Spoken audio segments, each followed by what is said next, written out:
اعوذ باللہ من الشیطان الرجیم بسم اللہ الرحمن الرحیم۔ السلام علیکم ورحمۃ اللہ وبرکاتہ۔ ویورز، آج ہم بفضل خدا چوتھا کلمہ توحید کا لفظی اور بامحاورہ ترجمہ سیکھیں گے۔ پہلے ہم 3 کلمے سیکھ چکے ہیں۔ اللہ رب العزت ہمیں عمل کرنے کی اور زیادہ سے زیادہ ذکر کرنے کی توفیق عطا فرمائے۔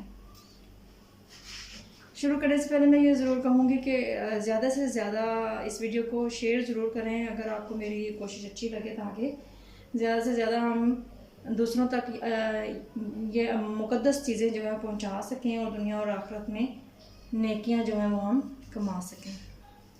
چلیں شروع کرتے ہیں۔ بسم اللہ الرحمن الرحیم۔ چوتھا کلمہ توحید۔ لا الہ نہیں معبود، لا نہیں، الہ معبود،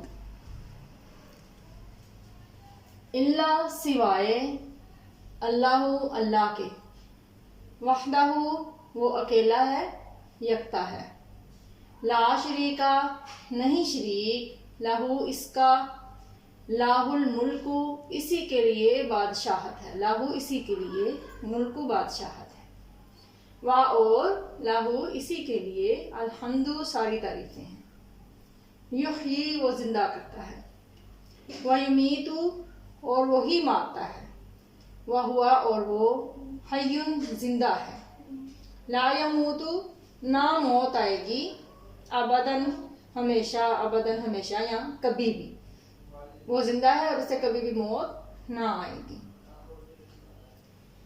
یہاں پہ آپ دیکھ سکتے ہیں کہ بہت سارے الفاظ ایسے ہیں جو ہم عربی والے اردو میں استعمال کرتے ہیں یا عربی سے ہی اردو میں آئے ہوئے ہوتے ہیں، جیسے کہ شریک، صرف لکھنے میں فرق ہے، عربی میں اس طرح لکھتے ہیں اور اردو میں اس طریقے سے۔ اسی طرح سے حی حیات سے نکلا ہے، اور موت کا لفظ اور یمیتو کا لفظ بھی یہاں دیکھیں، موت کا لفظ ہے اور یہی سیگا چینج ہو کے یمیتو بنا ہے، جس کا معنی یہاں پر ہے وہ مارتا ہے اور یہاں پر ہے کہ اسے موت نہیں آئے گی، لا یموتو نہیں آئے گی، لا کا مطلب ہے نہیں۔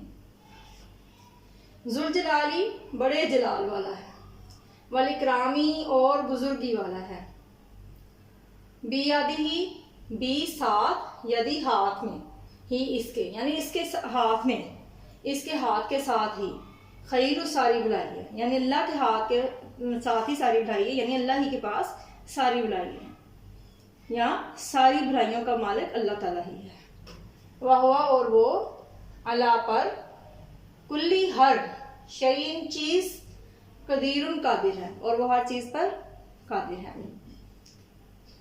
دوبارہ دیکھتے ہیں۔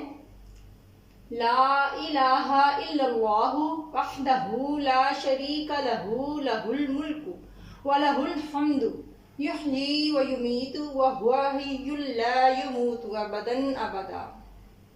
اللہ کے سوا کوئی معبود نہیں، وہ اکیلا یعنی یکتا ہے، اس کا کوئی شریک نہیں، اسی کے لیے بادشاہت ہے اور اسی کے لیے تعریف ہے، وہ زندہ کرتا ہے اور وہی مارتا ہے، اور وہ زندہ ہے، اسے کبھی بھی موت نہ آئے گی۔ ذوالجلال والاکرام بیدہ الخیر وہو علی کل شیء قدیر۔ بڑے جلال والا اور بزرگی والا ہے، اس کے ہاتھ میں بھلائی ہے اور وہ ہر چیز پر قادر ہے۔ یہ تھا ہمارا چوتھا کلمہ، جس کا ہم نے لفظی اور بامحاورہ ترجمہ سیکھا ہے۔ لفظی ترجمہ میں بار بار کہتی ہوتی ہوں کہ ضرور سیکھا کریں، قرآن آیتوں کا بھی، دعاؤں کا بھی، کلموں کا بھی، تاکہ جب جب ہم ان مقدس آیتوں کو پڑھیں، ان کا ذکر کریں اپنی عبادت میں، تو ہمیں ان کے معنی سمجھ میں آ رہے ہوں اور ہم پھر ان تعلیمات پر عمل کرنے کے قابل ہو سکیں اور کوشش کر سکیں۔ اللہ رب العزت ہم سب کی غلطیوں کو معاف کرے اور ہم سب کے لیے دنیا اور آخرت میں آسانیاں پیدا فرمائے، آمین ثم آمین۔